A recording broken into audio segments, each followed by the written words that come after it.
진정한 회개는 변화됨까지 와야 진정한 회개라고 어제 말씀을 통해 나누었습니다. 다윗의 회개가 진정한 회개인 것은 다윗이 한 번 죄를 용서받는 것에서 멈추지 않고 죄를 짓지 않는 삶을 구하고 있다는 것입니다. 그래서 다윗은 하나님께 자신의 마음을 바꾸어 달라고 기도를 합니다. 하나님의 말씀대로 온전히 살 수 있는 그런 자원하는 마음을 달라는 것이죠. 사랑하는 성도 여러분, 마음이 바뀌면 죄를 이기게 되는 것입니다. 다윗이 이렇게 기도를 했던 것은 바로 하나님께서 우리의 마음을 바꾸기를 원하시는 하나님이시라는 것을 알았기 때문이죠. 그래서 우리에게 필요한 게 어제 나누었던 바로 마음을 찢는 것입니다. 예수님께서 십자가에서 죽으실 때 하나님께서 성전 휘장을 찢으셔서 누구든지 예수 그리스도로 말미암아 하나님께로 나아갈 수 있게 하셨습니다. 마찬가지로 마음을 찢는다는 것은 하나님이 이제 우리 마음에 들어오시게 하라는 것이죠. 하나님, 제 마음에 들어오십시오. 하나님, 제 마음에 왕이 되셔서 저를 다스려 주십시오.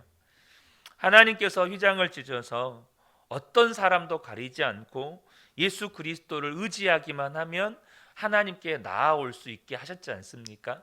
그렇다면 우리도 마음을 찢어서 우리 마음 안에 하나님이 들어오셔서 왕이 되시도록 해야 한다는 것이죠.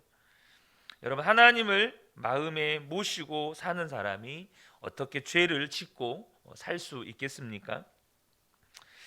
어떤 분들은 죄를 이기는 설교를 들으면 좀 거부 반응을 일으키는 분들이 있습니다. 그분들이 하시는 말씀도 일리가 있습니다. 우리가 원죄가 있는데 어떻게 죄를 이긴다고 할 수 있겠습니까? 우리는 죄 덩어리라.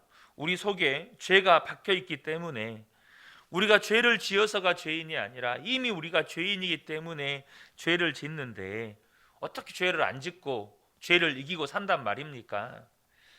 여러분, 성경은요, 우리의 원죄만을 이야기하지 않습니다.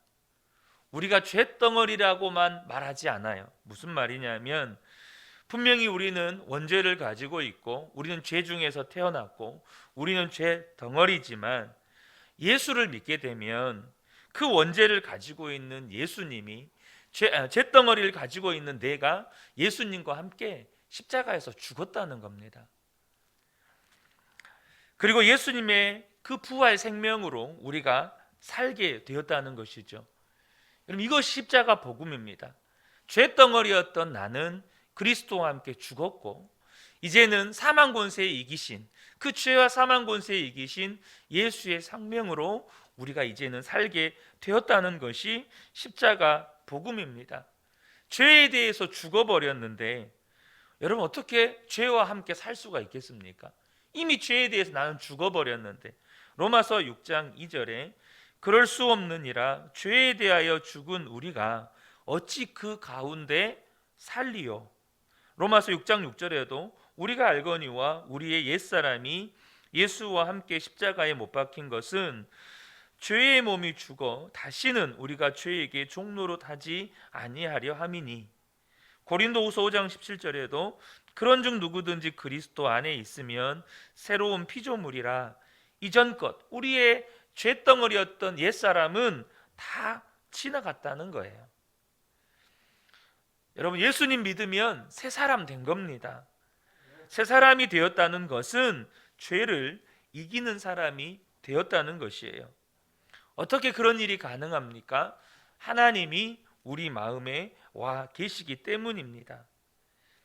예수를 믿는 것의 가장 놀라운 축복, 예수를 믿는 것의 가장 놀라운 은혜는 하나님이 우리 안에 와 계신 것입니다. 여러분, 이거 믿으시죠? 예수 믿는 사람의 가장 큰 축복이 만왕의 왕이신 하나님이 내 안에 와 계시다는 거예요. 미국의 고든 맥도널드 목사님, 여러분 아마 이름은 들어보셨을 겁니다. 보스턴 군교회에 있는 그레이스 채플 담임 목사님이셨는데요, 목회를 잘 하셨다가 갑자기 충격적인 고백을 하셨습니다. 간음죄를 지었다는 거예요. 그리고 스스로 담임 목사직에서 내려오셨습니다. 그분은 목사가 아닌 한 성도로 3년 동안 모든 사역을 내려놓고 그냥 교회를 다니면서 말씀을 듣고 하나님 앞에서 회개하고, 그리고 다윗의 고백처럼 자신의 마음을 새롭게 창조해 주시도록 기도하셨습니다. 그리고 하나님께서 고든 맥도날드 목사님의 마음의 심령을 새롭게 하셨습니다. 주변에 있는 사람들이 이 목사님이 예수 그리스도 안에서 완전히 새로워졌다는 것을 다 알게 되었습니다. 그래서 교회에서 다시 이 목사님을 여러분 담임 목사님으로 청빙을 한 거예요. 여러분, 이게 있을 수 있습니까? 간음죄를 지은 목사가 스스로 사임을 하고 평신도로 돌아갔는데 그 교회에서 다시 이 목사님을 청빙한 거예요. 그 후에 이분은 이제 대단한 사역들을 하시게 되는데, 여러분 잘 아시는 것처럼 빌 클린턴 대통령의 성추문 사건 아시죠? 그때 이 빌 클린턴 대통령을 상담했던 분이 이 고든 맥도날드 목사님이십니다. 그분이 사모님과 함께 아마 이 책 이름도 들어보셨을 겁니다.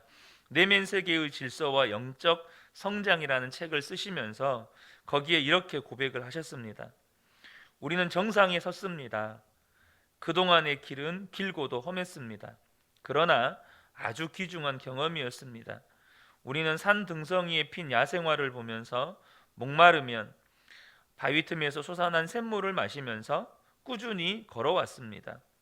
여기저기서 우리는 우리의 삶을 수술하기도 했습니다. 우리는 낭떠러지에 떨어지기도 했습니다. 그러나 우리는 또 일어섰습니다. 이제 드디어 정상에 올랐습니다. 우리는 산 정상에서 함께 기뻐하며 서로를 바라봅니다. 그러나 아직도 우리가 올라야 할 산 등성이가 우리 앞에 놓여 있다는 것을 압니다. 그러나 우리는 함께 감당할 것입니다. 여러분, 이게 무슨 말일까요? 여러분 기억하셔야 합니다. 하나님께서는 우리가 죄를 지으면 용서해 주시고, 또 죄를 지으면 또 용서해 주시고, 그런 삶만을 반복하는 것을 기뻐하지 않으십니다. 하나님은 우리가 이제는 죄를 이기는 삶, 죄를 짓지 않는 삶으로 인도해 주기를 원하신다는 거예요. 실제로 그런 증인들이 많습니다. 그렇다고 해서 우리가 죄를 완전히 안 짓는 사람으로 바뀐다는 말이 아닙니다. 여전히 우리는요, 육신의 성품을 그대로, 이 육신의 죄의 성품을 그대로 가지고 있기 때문에 끊임없이 마귀가 이 육신의 그 죄의 성품을 충동시켜서 죄로 유혹을 합니다. 그러니까 죄의 유혹은 계속 일어나는 거예요. 죄의 유혹이 없어진다는 말이 아닙니다. 그러니까 죄의 유혹을 받는 것 때문에 내가 정말 거듭난 사람이 아닌가? 나는 예수 믿는 사람이 아닌가? 여러분, 우리 안에 그런 죄의 충동의 유혹이 일어나는 것이 잘못된 것이 아닙니다. 그러나 분명한 사실이 뭡니까? 예수 믿기 전과 예수 믿은 후는 우리는 완전히 달라졌습니다. 무엇이 달라졌습니까? 우리의 옛사람이 분명히 십자가에서 죽었고, 옛사람은 분명히 십자가에서 처리되었고, 내 안에 예수님이 들어오셔서 살아계신다는 거예요. 이것이 분명하게 우리 안에 달라졌습니다. 성령님이 우리 안에 계시는데 어떻게 이전과 똑같다고 말할 수 있습니까? 분명히 달라졌어요. 분명히 여전히 죄의 유혹도 받고 또 죄의 성품을 마귀가 충동하지만 우리 안에 성령님이 와 계시기 때문에 더 이상 죄의 종로로 다니지 않는다는 거예요. 죄가 끄는 대로 이끌려 다니지 않는다는 거예요. 죄에 대해서 무감각해져 가지고 내가 지금 죄를 짓고 있으면서도 이게 죄인 줄도 모르고 오히려 그것을 더 기뻐하고 좋아하고 즐거워하고, 옛사람은 그랬어요. 근데 성령님이 계시면 그거 죄야. 바로 우리에게 마음에 근심을 주시고 그것으로 인해서 마음을 고통스럽게 하시고 그것으로 인해서 하나님께 나아오도록 성령님은 우리 안에서 일하신다는 거예요. 성령님이 우리 안에 계시지 않으면 이 새벽에 하나님 앞에 나올 사람 한 사람도 없습니다. 누가 이 새벽에, 제가 좀 과격한 표현을 쓸게요. 누가 미쳤다고 이 새벽에 일어나서 여러분 기도를 합니까? 단 5분이라도 잠을 더 자는 게 낫지. 그런데 내 안에 성령님이 계시니까 주님 앞에 나아오는 겁니다. 우리는 이전과 같을 수가 없는 거예요. 마귀가 또 죄가 우리를 지배할 수 없는 겁니다. 왜요? 우리 안에 새로운 우리의 생명의 주인, 인생의 주인, 삶의 주인이 계시기 때문이죠. 분명히 요한일서 5장 18절에 하나님께로부터 난 자가 그를 지키심에 악한 자가 그를 만지지도 못하느니라 라고 말씀하십니다. 더 이상 우리가 마귀의 종노릇 못합니다. 왜요? 예수님이 우리를 지키시니까. 우리가 육신의 그 죄의 충동을 받아서 순간순간 넘어질 수는 있지만 성령님께서 그 죄의 종노릇 하도록, 그 마귀의 종노릇 하도록 그렇게 절대 놔두시지 않으신다는 거예요. 여러분, 우리 안에 음란물, 탐심, 거짓말, 남의 것에 손대는 것, 혹은 누구와 혈기를 가지고 분노하면서 싸우고 다투고 미워하는 것, 이러한 수많은 죄들 때문에 고통당하면서 영적으로 하나님 앞에서 이렇게 씨름해 본 적이 있을 거예요. 그 죄에 안 지려고. 그런데 우리가 정말로 경계해야 되는 게 뭔지 아십니까? 나는 안 돼. 나는 절대 죄를 이길 수 없어. 해결이 안 돼. 해봐도 안 돼. 그렇게 생각하며 사는 거예요. 그것이야말로 마귀가 우리에게 추구하는 것이기 때문에 그렇습니다. 마귀가 추구하는 것이 뭡니까? 죄를 짓는 건 어쩔 수 없는 거야. 네가 이렇게 예배드리고 또 네가 이렇게 회개하지만 너 당장 집에 돌아가면 그 죄 또 지을걸? 그러니까 그냥 그 죄 짓고 또 회개하고 또 죄 짓고 또 회개하고 그래서 그렇게 평생 살아. 이게 마귀가 원하는 거라는 거예요. 그 안에 죄를 이기지 못하는 것이 당연하다고 믿게 만들어 버리는 거예요. 죄를 이길 수 없다. 죄는 절대 이길 수 없다라고 믿게 만들어 버리는 거예요. 죄를 이길 수 있다고 생각 자체를 못하게 만들어 버린다는 겁니다. 여러분, 이게 마귀가 심어주는 믿음입니다. 마귀가 그런 믿음을 심어줘요. 여러분, 성령 하나님에 대해서 우리가 교리적으로만 믿으면 안 됩니다. 많은 분들이 성령 하나님에 대해서 수없이 들었지만 교리적으로만 들어요. 내가 성령 하나님을 진짜 믿는지 아니면 교리적으로 믿는지는 질문을 하나 해보면 압니다. 여러분, 죄를 짓기가 어렵습니까? 죄를 안 짓기가 어렵습니까? 죄를 짓기가 어려운가요? 죄를 안 짓기가 어려운가요? 혹시 이 질문에 죄 안 짓기가 어렵지 죄 짓는 것이 뭐가 어려워?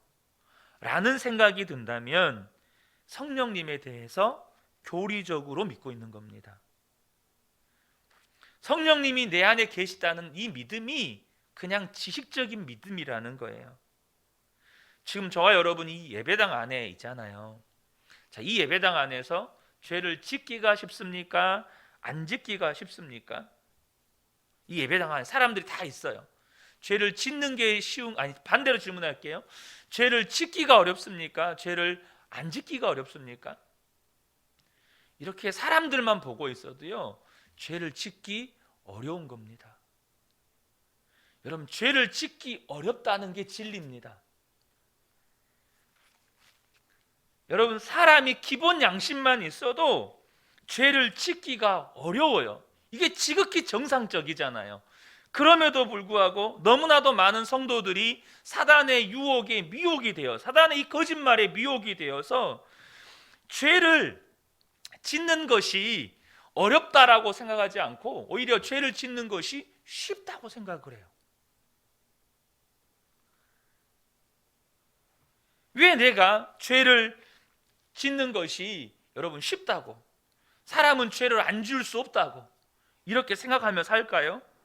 스스로가 아무도 보지 않는 때, 아무도 없는 때가 있다고 생각하기 때문이에요. 아무도 보는 사람이 없고 아무도 나와 함께하는 이가 없다고 생각하기 때문이에요. 여러분, 사람이 보는 앞에서는 죄를 못 짓죠. 그런데 아무도 보는 사람 없으면 당연히 죄를 지을 수 있는 거 아니겠습니까? 죄를 지어도 안 들키기만 하면 되지. 여러분, 보디발의 아내가 아무도 없을 때 요셉을 유혹합니다. 그때 요셉이 청년이었습니다. 얼마나 혈기왕성합니까? 어떻게 유혹이 안 됐겠느냐는 말이에요. 유혹은 받습니다. 그런데 여러분, 요셉 아내는요, 하나님이 늘 함께, 하나님이 늘 지켜보고 계신다는 의식이 있었습니다. 여러분, 유혹받는다고 해서 죄를 다 짓는 거 아닙니다. 유혹은 받을 수 있어요. 마귀는 우리를 넘어뜨리려고 하니까. 그런데 유혹받는다고 다 죄 짓는 거 아니에요. 20대의 혈기왕성한 요셉은 하나님이 지켜보고 계신다. 하나님이 지금 나와 함께 계신다. 나는 지금 하나님 앞에 서 있다. 이 믿음이 있으니까 유혹을 받지만 죄를 뿌리쳐 지는 겁니다. 하나님을 진짜 믿으면, 정말로 내 마음에 오셨다면 여러분, 이제 죄는 끝난 겁니다. 물론 우리가 이게 죄인 줄 몰라서, 정말 우리가 죄인 줄 몰라서 죄를 지을 수는 있겠죠. 그게 죄인지를 모르니까. 그러나 습관적이고 반복적인 죄는 끊어지는 겁니다. 사무엘하 12장 9절에서 10절에서 12장 9절 10절에서 하나님께서 다윗을 책망하시는데, 그러한데 어찌하여 내가 여호와의 말씀을 업신여기고 나 보기에 악을 행하였느냐? 네가 칼로 햇사람 우리아를 치되 암몬 자손의 칼로 죽이고 그의 아내를 빼앗아 내 아내로 삼았도다. 이제 네가 나를 업신여기고 햇사람 우리아의 아내를 빼앗아 네 아내로 삼았은즉, 지금 하나님께서 다윗을 향하여서 하신 말씀이요, 여러분, 다윗이 누구한테 죄를 지은 거예요? 사실은 우리아와 밧세바에게 죄를 지은 거잖아요. 근데 하나님은 뭐라고 말씀하시냐면, 네가 나의 말을 업신여기고 내가 보는 앞에서 악을 행하였다. 하나님 말씀이 뭐죠? 너는 나를 업신여긴 거고 내가 보는 앞에서 나를 무시하고 너는 죄를 행한 것이다. 여러분, 지금 다윗이 왜 그런 죄를 지었을까요? 여러분, 다윗이 밧세바를 범하고 우리아를 죽이기까지 오랜 시간이 걸립니다. 그리고 밧세바와 간음을 하는 것이 한두 번의 사건이 아닙니다. 오랜 시간의 어떤 범죄입니다. 그러니까 밧세바의 목욕 장면을 보고 유혹을 받아서 간음하고, 또 우리아를 불러들여서 그 밧세바와 동침시키려고 하고, 그것이 안 되니까 요압 장군에게 편지를 써서 우리아를 죽이려고 하는 이 모든 일련의 시간 과정이 오랜 시간이 걸려요. 근데 그 시간 동안 다윗은 이게 하나님 앞에 범죄한 것이라는 사실을 깨닫지를 못하고 있었던 거예요. 무슨 말이죠? 눈이 가려진 겁니다. 지금 하나님께서는 명확히 말씀하시는 거예요. 너는 나의 말을 업신여겼고 너는 지금 내가 보는 앞에서 이 악한 죄를 저지른 거다. 그런데 다윗은 지금 눈이 가려져서 하나님이 함께 계시다는 것을, 하나님이 내 안에 왕 되시다는 것이 안 보이는 거예요. 여러분, 우리도 똑같습니다. 지금 하나님은요, 다윗이 밧세바와 간음하고 우리아를 죽이기까지 그 모든 걸 다 보고 계셨어요. 마찬가지로 하나님은 우리가 생각하고 우리가 말하고 우리가 행동하는 모든 것을 우리 안에 계신 성령님이 다 지켜보고 계신다는 거예요. 우리가 생각하는 것, 아무도 보지 않는 곳에서 행동하는 그 모든 것을 성령님이 다 보고 계셔요. 그런데 우리 눈이 가려져서 성령님이 보고 계시다는 것을 잊어먹고 살면 우리도 마찬가지로 아무도 보지 않는 것처럼, 아무도 나와 함께 하지 않는 것처럼 행동한다는 거예요. 우리가 이걸 깨달아야 합니다. 죄는 마귀가 우리의 눈을 가리기 때문에 짓는 것입니다. 마귀는 정말 간교한 자입니다. 우리가 하나님을 바라보는 눈이 뜨이면 더 이상 죄를 짓지 않게 되는 것이에요. 아담과 하와가 선악과를 따먹은 것도, 가룟 유다가 예수님을 팔아넘긴 것도 다 눈이 가려진 것이에요. 그러므로 우리가 우리 안에 오신 성령 하나님, 우리와 함께 계신 우리 주 예수님, 그분을 늘 바라보는 눈이 뜨여져야 합니다. 이것이 성도의 가장 큰 축복이니까, 주님이 내 안에 오신 것이 가장 큰 축복이니까 그 주님을 바라보고 그 주님을 의식하고 그 주님과 동행하며 사는 게 여러분 성도의 가장 큰 축복이에요. 우리 안에 오신 성령 하나님을 바라보는 눈을 뜨게 해달라고 우리가 기도하셔야 돼요.